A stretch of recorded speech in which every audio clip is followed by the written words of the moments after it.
Senator Leila De Lima refuses to once again enter a plea during the arraignment for her second drug-related case before the Muntinlupa trial court. Mai Bermudez tells us why. Despite objections from the camp of Senator Leila De Lima, the Muntinlupa Regional Trial Court Branch 205 pushed through with the arraignment of the lady senator on charges of conspiracy to commit illegal drug trading. De Lima refused to enter a plea anew in which she calls a sham case with a charge she says is pure invention based on a statement read by her legal counsel, Attorney Bonita Cardon. Your Honor, this charge is pure invention, pure fabrication. It's a sham case. So there's nothing to plead to. So therefore, I refuse to enter a plea. The amended information is a duplicitous charge, a flagrant violation of my constitutional right to be duly informed of the nature of the accusations against me.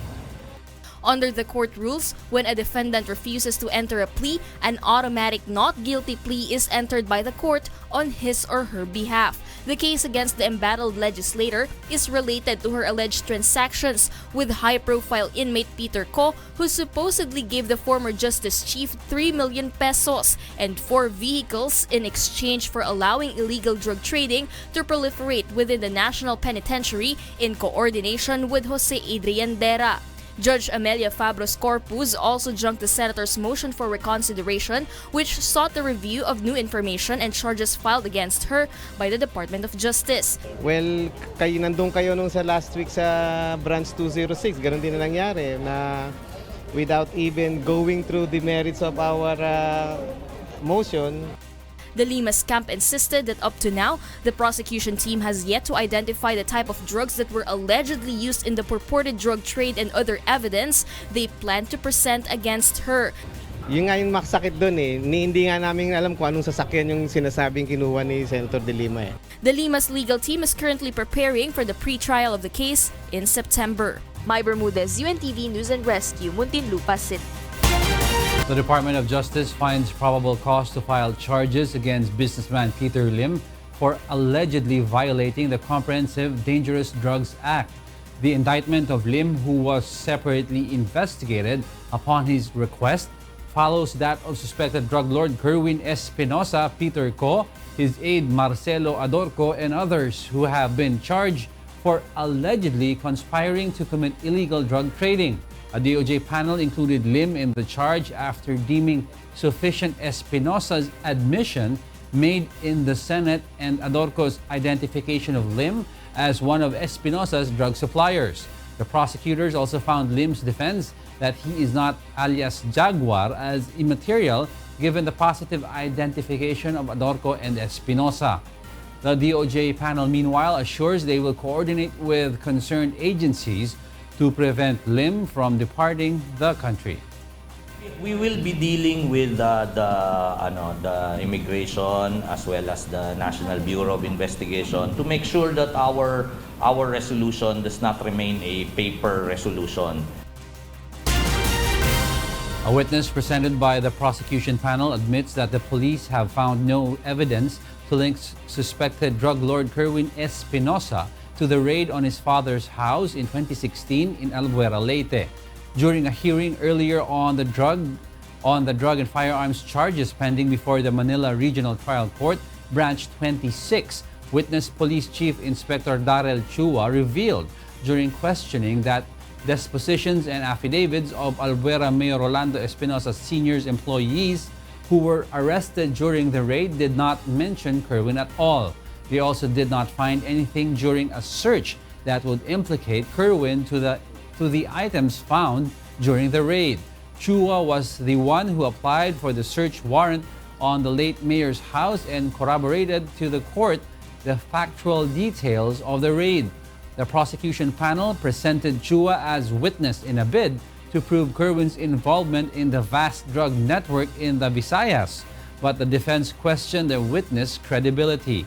The court has set the next hearing on August 17. Kasi yung cases against kay Mayor Espinosa, dismiss na yon. Ang akusado dito si Kerwin lang naman. So, doon so far sa ebidensya na i-present kanina, wala namang ebidensya doon na mag-link or mag-implicate kay Kerwin. And for our personality in focus, ACT Teachers Party List Representative Antonio Tinio underscores the supposed glaring anomalies that led to the changes in the leadership of the House of Representatives and the opposition's united stance towards such orchestrations. Charlie Barredo tells us more in this report. During plenary session at the House of Representatives, a shouting match between lawmakers erupted after questions were raised against the resolution electing Pampanga Representative Gloria Macapagal Arroyo as House Speaker.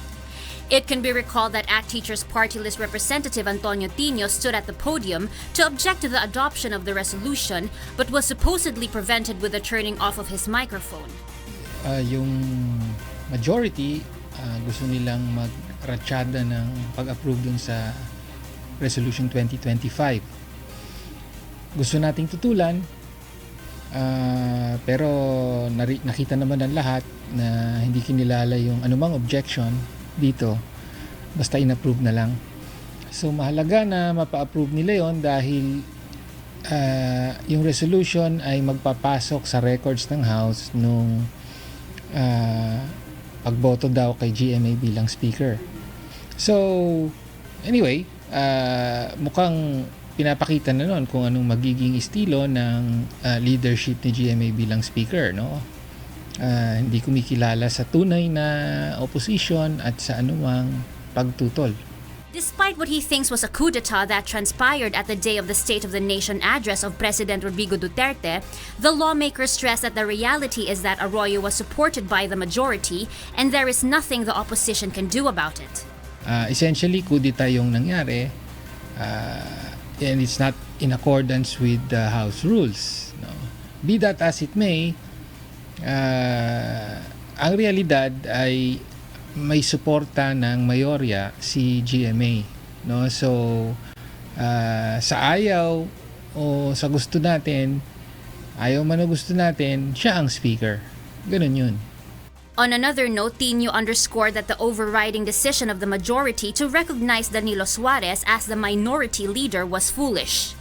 So, according to the rules, kami ang minority at kami ang pipili ng minority leader. No? At nangyari na ngayon. So, pinili namin si Congressman Kimbo. No? Gayunpaman, ang gustong kilalanin ng House leadership ay si Congressman Suarez at yung grupo niya, kahit na lahat sila ay bumoto at sumuporta kay GMA. So, napaka-basic naman yan. Paano ka magiging minority kung kasama ka dun sa majority na naghalal kay GMA? Di ba?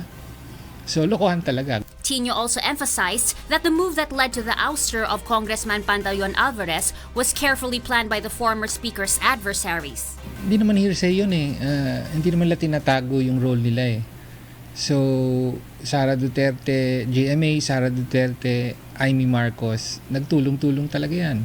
No? Sa pagtatawag, pagbuo nung majority na makakasipa kay Speaker Alvarez. No?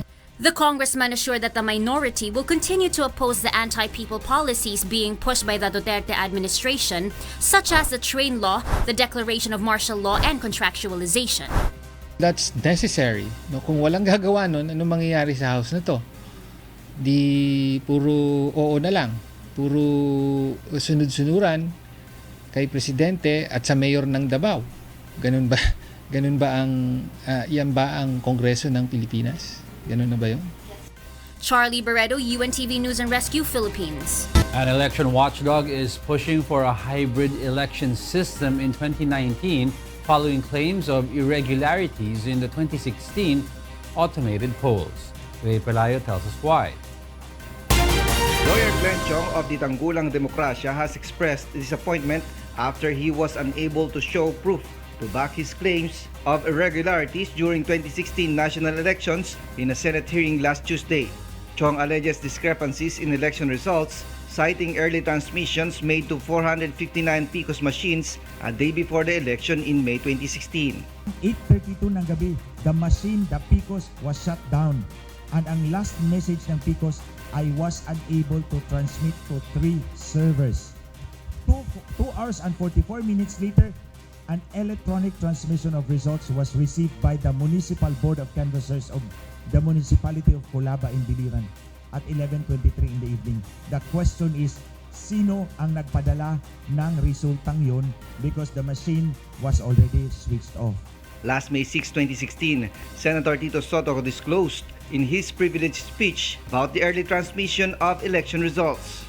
Chong notes that around 220,000 votes could be generated from the 459 precincts, which he considers significant amid an ongoing vote recount that was prompted by the election protest filed by former Senator Bongbong Marcos against Vice President Leni Robredo. Ang lamang po ni Leni Robredo against BBM is 263,000. So 220,000 is very material. Yun lang po masasabi ko. But I'm not saying na the votes were cheated by one against the other.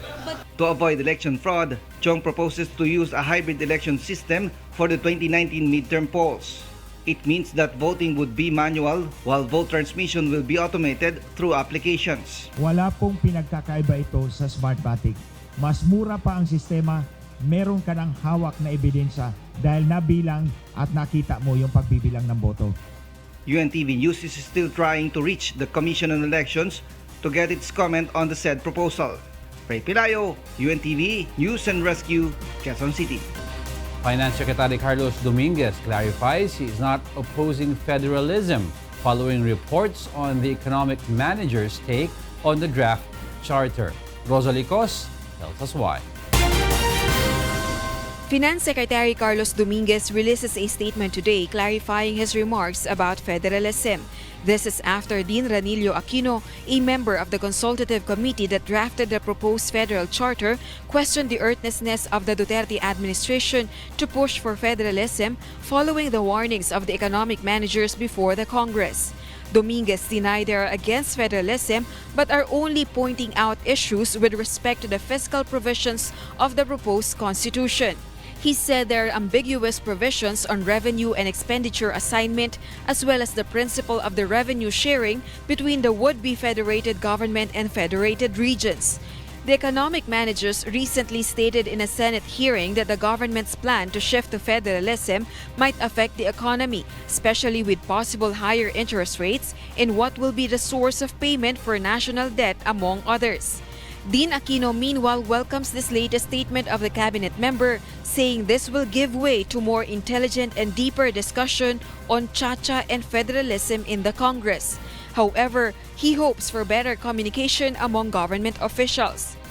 I think we should thank you for that statement, that clarification, and I hope that from now on government speaks with one voice in support of federalism. Malacanang has previously said that President Duterte encourages continued discourse since he had been known to advocate for federalism. Rosalie Coz, UNTV News and Rescue, Malacanang. President Rodrigo Duterte appoints Court of Appeals Associate Justice Jose Reyes Jr. as new Supreme Court Associate Justice. Special Assistant to the President Bongo says Reyes' oath-taking will be held on Monday. Reyes will fill up the position of retired Associate Justice Presbiterio Velasco. Reyes is a graduate of San Beda Law College and he is the fifth appointee of President Duterte to the Supreme Court. The House of Representatives is seeking to amend the budget reform bill that resulted to the Budget Department's proposal to shift to a cash-based budgeting system for 2019. Victor Cosare will tell us why. The lower house is asking the Department of Budget and Management to fix the 2019 proposed national budget it submitted to the Congress and restore the cuts they made on the budget of all government agencies. House Committee on Appropriations Chairman Carlo Nograles on Thursday met with DBM representatives to discuss their concerns. Nograles says they found defects in the 2019 proposed appropriations during budget briefings due to the use of cash-based budgeting system, which is a shift from the previous obligation-based budget system. The proposed 2019 budget amounting to 3.757 trillion pesos is 10 billion lower than the current 3.767 trillion peso General Appropriations Act after the DBM slashed the budgets of key agencies. We want to protect the policy of the president, so build. And the cash-based budgeting is opposite what is the opposite the direction of the build policy of the president. In fact, it became slash. The House leaders are also set to request the Senate to return the House Bill 7302 or the budget reform bill they approved in March in order for the lower chamber to introduce further amendments. Nograles notes they were not made aware of the fact that the cash-based budgeting system would result to deep budget cuts. Nung binenta ninyo yung budget reform bill sa amin, it's a beautiful concept. You bid the project, award the project, implement the project, complete the project, and pay the project within one fiscal year. It's a beautiful concept, and that's why we all agreed that we will support it. But when we saw the consequence, when we saw the consequence na nagkaroon ng slashing dito at slashing doon namin realize, ganito pala ito. Victor Cosare, UNTV News and Rescue, Philippines. Motorists can once again pass through Adriatica Bridge in Malate, Manila. The Department of Public Works and Highways assures that it is now wider and has increased capacity load after it collapsed in September 2017. Aiko Miguel will tell us why. The Adriatica Bridge that collapsed in September last year is now reopened for public use. DPWH Secretary Mark Villar and Manila City Mayor Joseph Estrada led the inauguration of the retrofitted bridge at past 8 this morning. It can be recalled that a portion of one of the 4 lanes of the 33-year-old bridge collapsed after a 25-ton overloaded garbage truck parked at the bridge last September 2017. The maximum allowable gross vehicle weight of the bridge is only 15 tons. The Adriatica Bridge was built in 1985 with a length of 10 meters and 28 meters width, spanning Estero de San Antonio Abad. According to DPWH Secretary Mark Villar, the newly replaced Adriatica Bridge has 20 tons maximum allowable gross vehicle weight, and the 14-meter-long bridge cost 44 million pesos. DPWH said that the agency is using high-standard materials in the retrofitting and replacement of old bridges in the country. Ahead of schedule yung opening ng bridge at ngayon naman po pwede nang gamitin at mas lalong tumibay po ang bridge. Seismic na yung resilient na yung bridge na bago. Seismic rated na siya. So in preparation for any calamity, at least kasama po ito sa retrofitting bridges sa buong Pilipinas. DPWH also elevated the bridge with wide waterway to increase drainage capability of Estero de San Antonio Abad. It was also constructed to minimize flooding at the upstream of the bridge, particularly in the universities within the vicinity of the bridge. DPWH reminds motorists that only vehicles with maximum allowable gross vehicle weight can pass by the bridge to avoid damage of the 3-decade bridge in Manila. Meanwhile, DPWH Secretary Mark Villar assured that the replacement of Adriatica Bridge, along with other national bridge projects inside and outside Metro Manila, conforms with the agency's latest bridge seismic design specifications. Pipilitin namin na matapos kagad ang Otis Bridge. Lahat po ng bridges nakatutok kami. So ito po ay after this, i-update namin kayo sa Otis. Ang target namin first quarter next year. Pero kung matatapos namin na mas maaga, pipilitin namin. Aiko Miguel, UNTV News and Rescue, Manila. Over 12,000 jobs await job seekers in a job fair on Sunday, August 12, which is the kickoff of a nationwide jobs caravan under the Build infrastructure program of the government. The job fair will run from 8:30 in the morning until 5 in the afternoon at the SMX Convention Center. Job offers include engineering professionals, accountants, administrative staff, and IT specialists, among others. Interested applicants may visit the job portal of the Department of Public Works and Highways for the list of available jobs.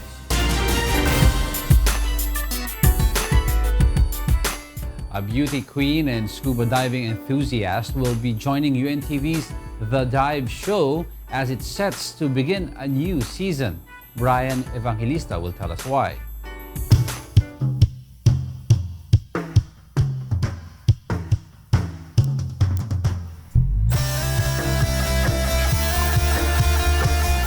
UNTV's first and only reality diving show, The Dive, is entering its 4th season.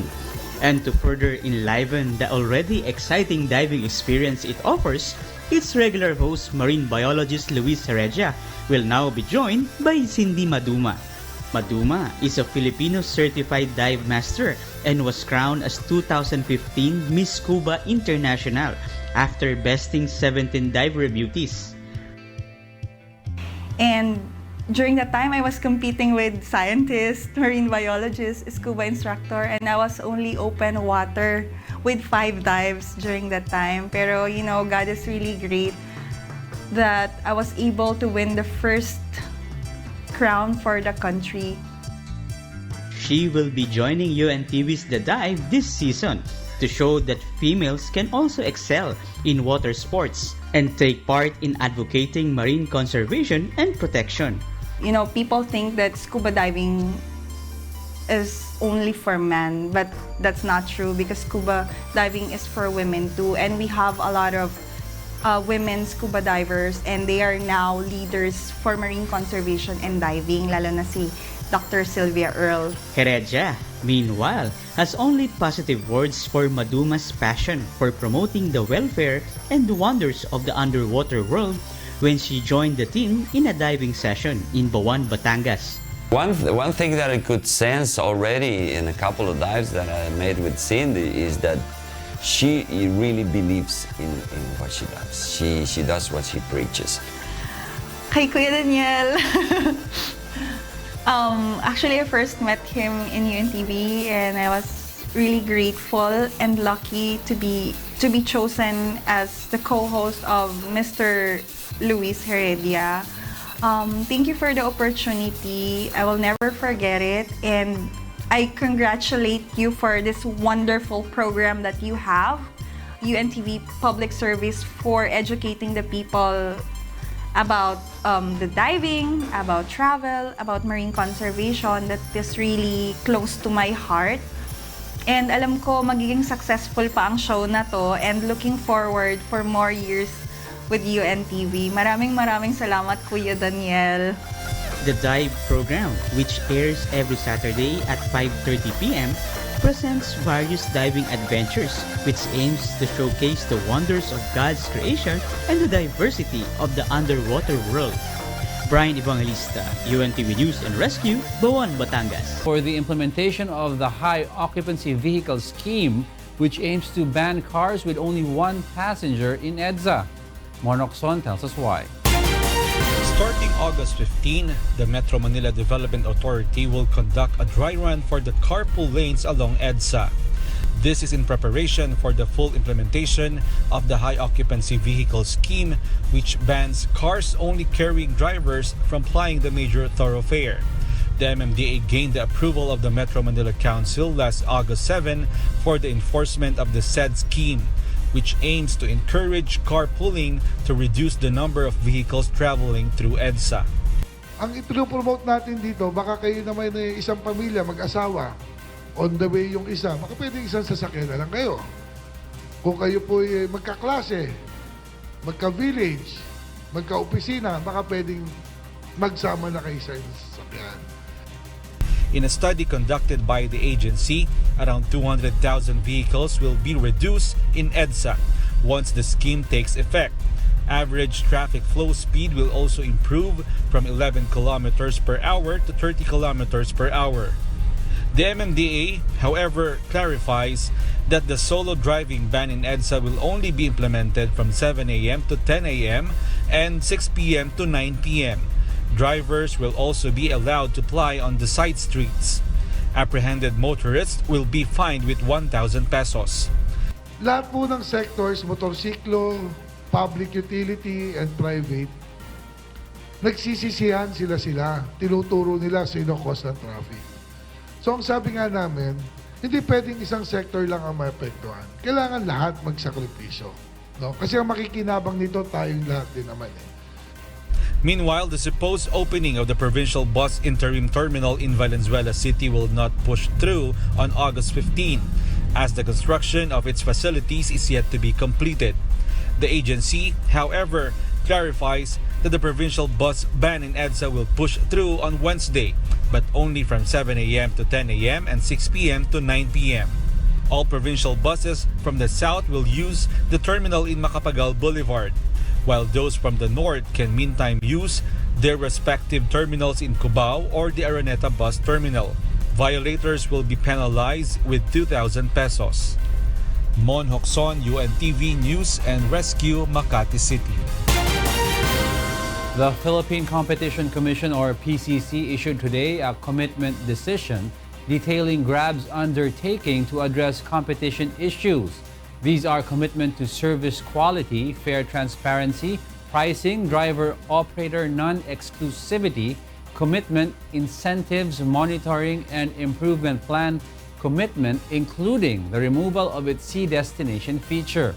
This is to ensure that the quality of service and pricing of Grab is not unreasonably different before and after it acquired its competitor Uber. Grab agreed to be under a monitoring scheme that the PCC will appoint to prevent conflict of interest. They will regularly submit monthly reports to PCC for the next 12 months.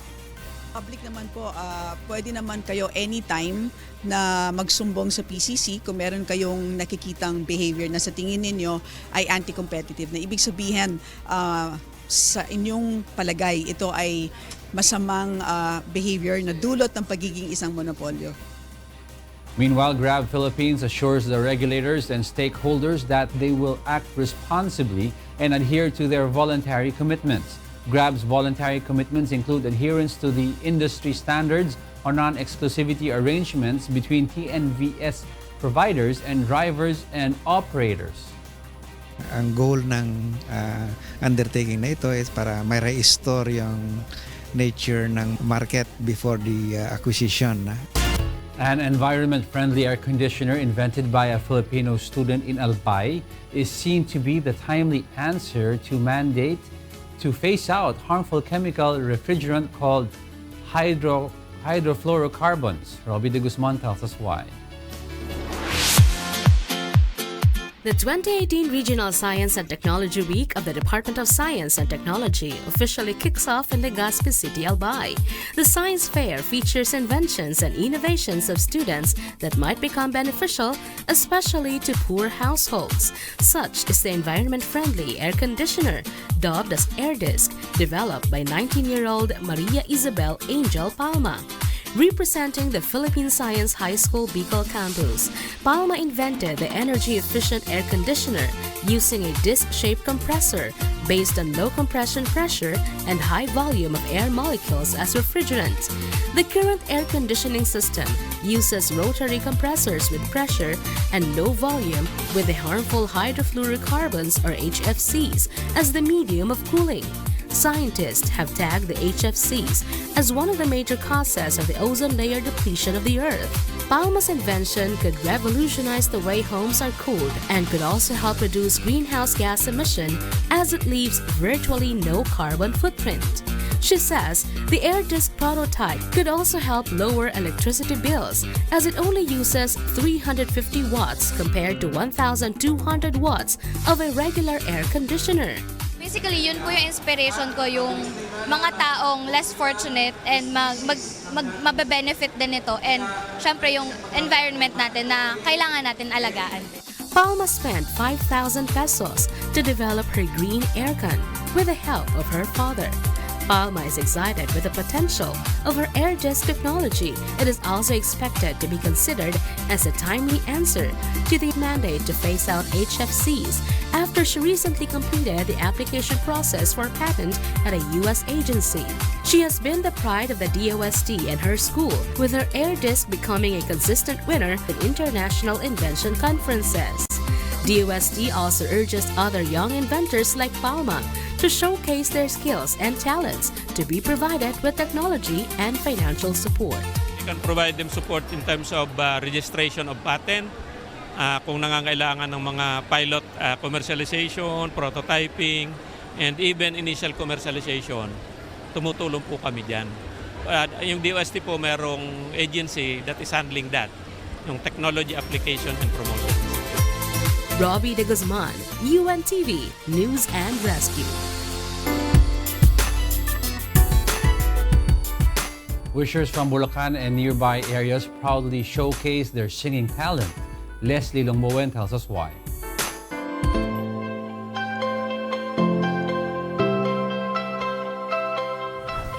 After the successful first Wish Covery auditions in Naga, Camarines Sur, Wish 1075 is here in Malolos, Bulacan to wish cover its singing gems.